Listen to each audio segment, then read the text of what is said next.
मैं बेऔलाद और अनचाही औरत थी। ना मुझे औलाद की खुशी मिल सकी और ना मैं अपने शोहर के दिल में जगह बना पाई। यहाँ तक कि मेरा हुस्न भी मेरे काम नहीं आया।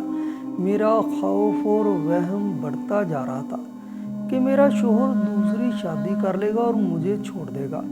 शोहर की जुदाई के खौफ में थक चुकी तो एक रोज़ अपने शोहर की कज़न सानिया से मिलने चली गई। मेरी सास भी उस वक्त घर में मौजूद नहीं थी। जैसे ही मैं सानिया के घर पहुंची, अंदर से आती आवाज़ों ने मेरे कदम जकड़ लिए। मुझे अपने कानों पर यकीन नहीं हो रहा था। मैं कभी सोच भी नहीं सकती थी मेरे साथ इतना बड़ा धोखा होगा। जिंदगी मेरे साथ इतना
हालांकि मेरे मामू बहुत अमीर थे और मेरी मामा से भी बहुत प्यार करते थे, मगर मामा को किसी के आगे हाथ फैलाना पसंद नहीं था।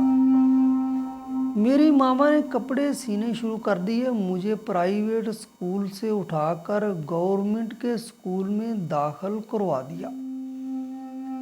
उस वक्त मेरी उम्र 12 साल थी। मैं बहुत ज़हीन थी, इसलिए अपने घर के हालात को बहुत अच्छे से समझ गई।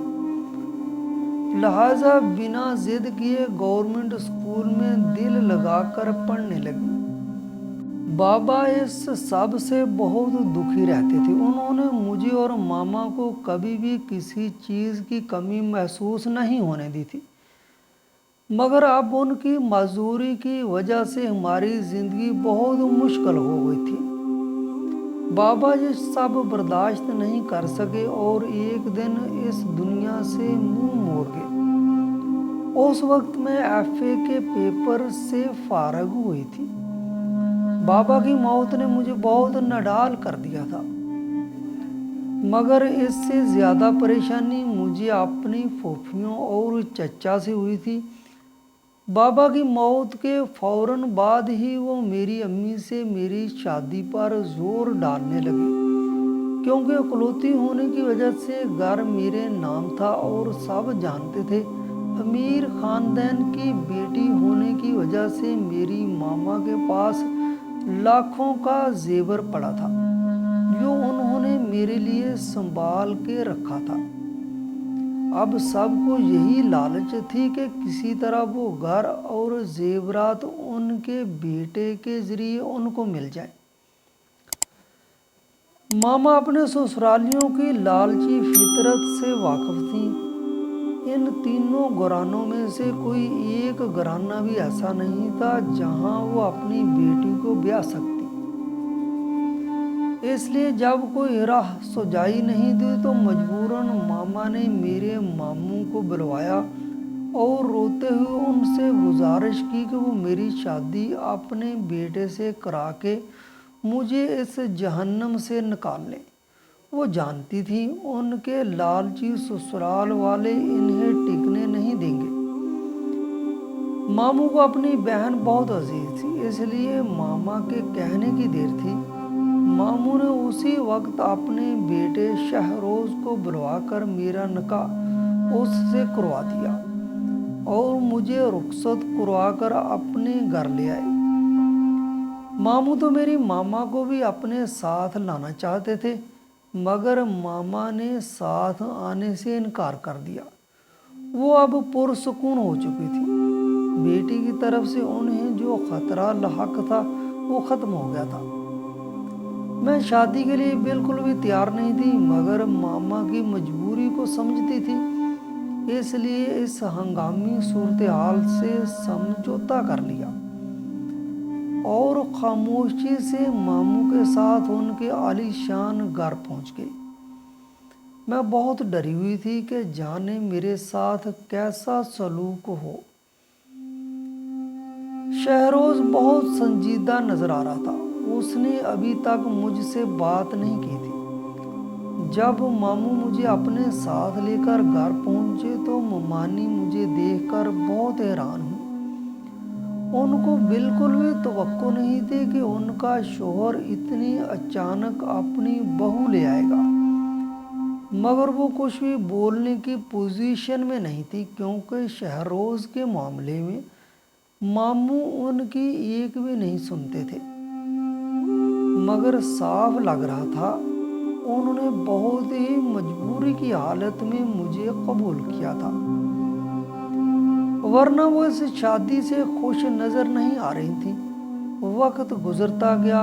शहरोज ने जैसे तैसे मुझे कबूल कर लिया।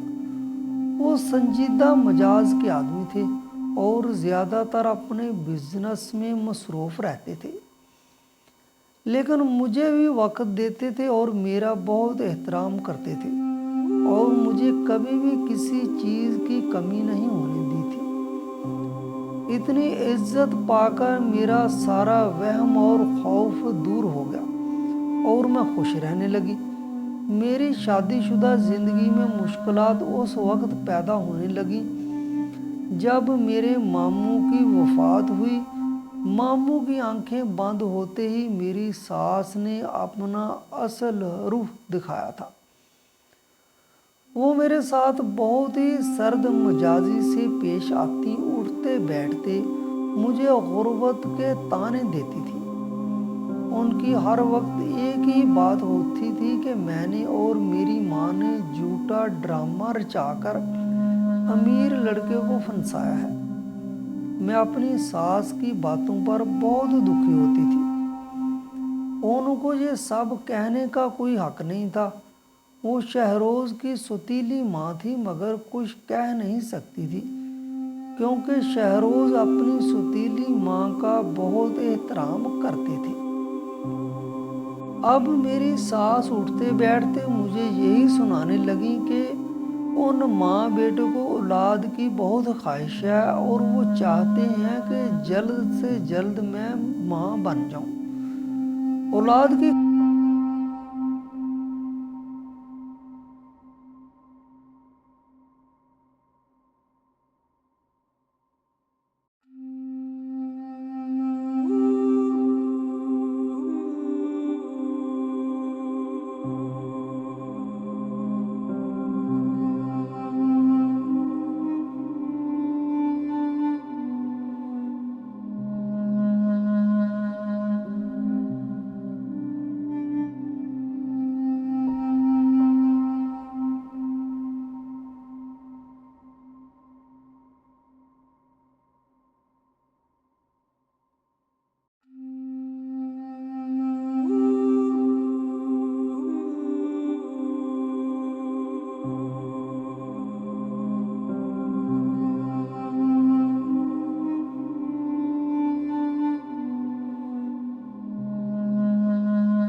वो मेरी सुतीली सास के खानदान से थी और मुझसे उम्र में 5 साल बड़ी थी, मगर उसकी आदतें बहुत अच्छी थीं। उसका नाम सानिया था। जल्द ही हमारी दोस्ती हो गई। मेरी सास की निस्बत सानिया का रवैया मेरे साथ बहुत दोस्ताना था। मेरे दुखी होने पर वो मुझे तसल्ली देती और मेरा ध्यान बटाने की कोशिश करती थी। हमारे दरमियान इतनी दोस्ती हो चुकी थी कि उसके घर जाने के बाद हमारा टेलीफोन का राब्ता रहता था। एक रोज सानिया मुझसे कहने लगी, अगर तुम मुझसे वायदा करो कि जो तुम्हें बताऊंगी वो बात तुम खुद तक रखोगी, तो मैं तुम्हें कुछ बताना चाहती हूँ। सानिया की बात पर मैं चौंक गई और सानिया को यकीन दिलाया कि उसकी बात किसी को नहीं बताऊंगी। वो मुझ पर भरोसा करे। तब मेरे इसरार पर सानिया ने जो बात मुझे बताई,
तुम बस बिल्कुल खामोश रहना और शहरोज से उसके रवैये के बारे में बिल्कुल भी कोई बात मत करना।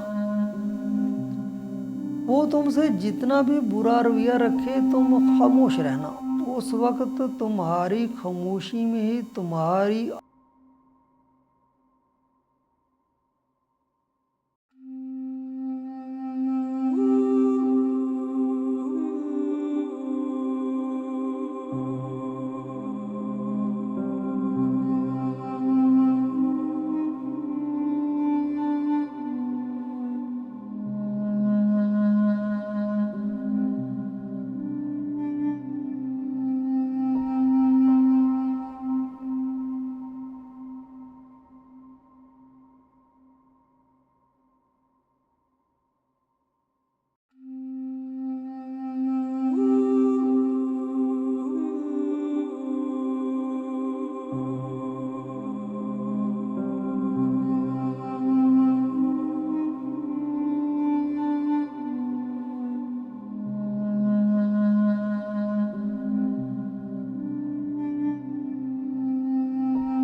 अब तो डॉक्टर ने भी कह दिया है कि मैं बांझ नहीं हूँ, बल्कि अल्लाह की तरफ से देर हो रही है।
मगर मैं ये सब सहने पर मजबूर थी।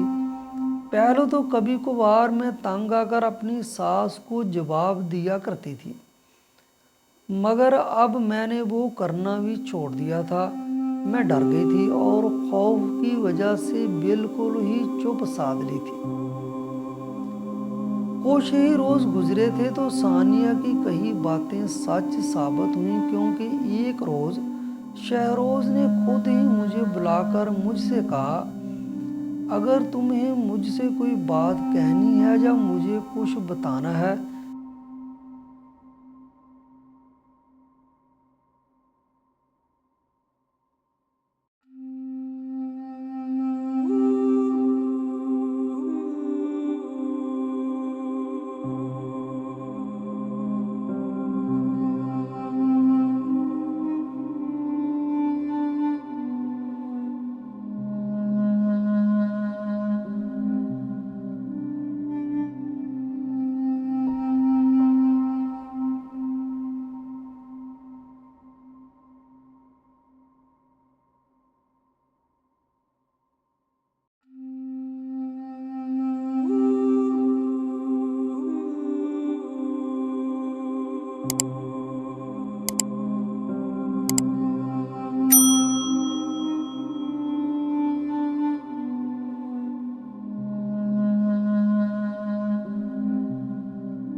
मामा का प्रोग्राम कैंसिल हुआ तो मैं अपनी उदासी दूर करने के लिए सानिया से मिलने चली गई।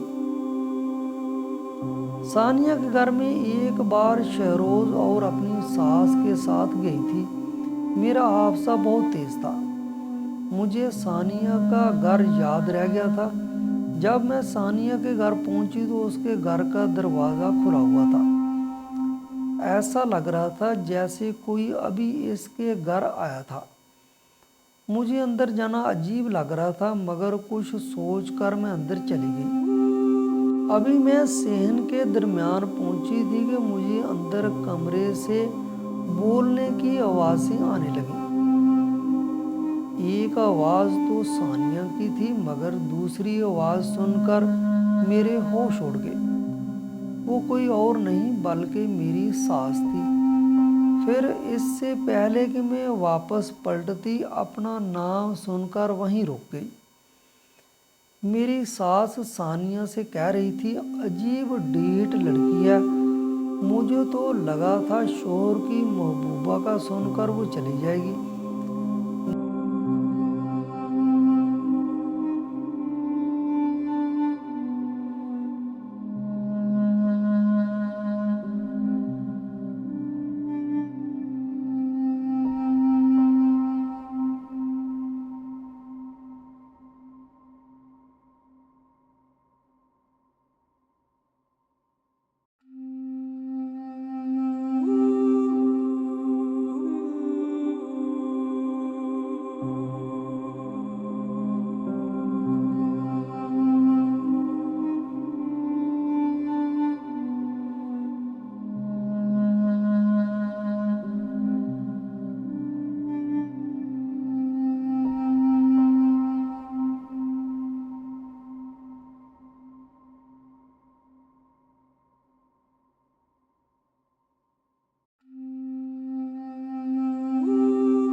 बहुत अफसरदा भी थे और मुझसे नाराज़ भी।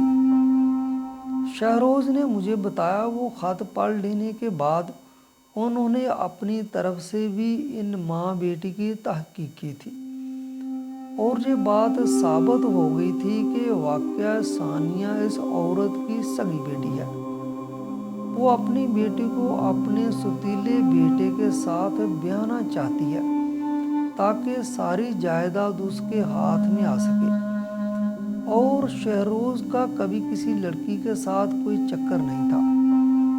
वो अपने बाप के किए गए फैसले पर मुतमईन थे।